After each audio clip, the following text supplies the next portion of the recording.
নমস্কাৰ মৰমৰ ছাত্ৰ ছাত্ৰীসকল, তোমালোক যিসকলে 2025 বৰ্ষত হায়াৰ ছেকেণ্ডাৰী পৰীক্ষা দিছা অৰ্থাৎ ছেকেণ্ড ইয়াৰ পৰীক্ষা দিছা, তোমালোকে ৰিজাল্টক লৈ বহুত চিন্তা চৰ্চাৰ মাজৰে আছা যে ৰিজাল্টটো তোমালোকক কেতিয়া দিব। তোমালোকে বহুত ভিডিঅ'ত পাই আছা যে ৰিজাল্টটো তোমালোকক কালি ৰাতি 10 বজাত দিব বা অমুক তাৰিখে দিব, তাৰিখ বাই তাৰিখ তোমালোকক দি আছে, এটাৰ পিছত এটা তোমালোকক তাৰিখ দি আছে।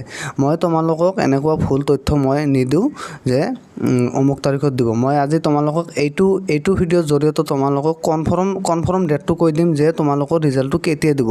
একেবাৰে কনফাৰ্ম ডেট তোমালোকে ইয়াতে পাই যাবা আৰু কেইটা বজাত তোমালোকক ৰিজাল্টটো দিব সেইটোও তোমালোকে পাই যাবা। গতিকে তোমালোকে ভিডিঅ'টো অলপ স্কিপ নকৰাকৈ তোমালোকে সম্পূৰ্ণ ভিডিঅ'টো চাবা। CM ছাৰে কৈছিল যে এপ্ৰিল মাহৰ শেষত তোমালোকৰ ৰিজাল্টটো দিব।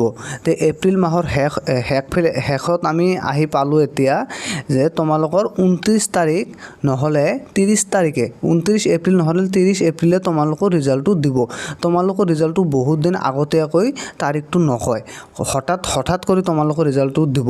আৰু মেট্ৰিক পৰীক্ষাত যেনেদৰে ৰিজাল্টটো হঠাৎকৈ দিছে, এদিন আগতেহে কৈছে, তেনেদৰে তোমালোকক এদিন বা দুদিন আগতহে ক'ব। তোমালোকক বেছি আগতীয়াকৈ ৰিজাল্টৰ তাৰিখটো নকয়। তোমালোকৰ 29 তাৰিখ বা 30 তাৰিখে কনফাৰ্ম তোমালোকৰ ৰিজাল্টটো দিব। আৰু যদি 29-30 তাৰিখে যদি কিবা কাৰণতো যদি দিব নোৱাৰে তোমালোকৰ ৰিজাল্টটো, তেনেহ'লে মে' মাহৰ প্ৰথম সপ্তাহতেই তোমালোকৰ HS ছেকেণ্ড ইয়াৰৰ ৰিজাল্টটো দিব। 6-7 তাৰিখে তোমালোকৰ ৰিজাল্টটো মে' মাহৰ প্ৰথম সপ্তাহত দিব। এইটো তোমালোকে কনফাৰ্ম হৈ থাকিব পাৰা। আৰু যদি এপ্ৰিল মাহত দিয়ে তেনেহ'লে 29 বা 30 তাৰিখে তোমালোকক দিব। আৰু তোমালোকৰ ৰিজাল্টৰ তাৰিখ ঘোষণা কৰাৰ লগে লগে যেতিয়া অফিচিয়েল কিবা আপডেট আহে, মই এইটো চেনেলৰ জৰিয়তে তোমালোকক লগে লগে জনাই দিম। তোমালোকে চেনেলটো ছাবস্ক্ৰাইব কৰি ৰাখিবা।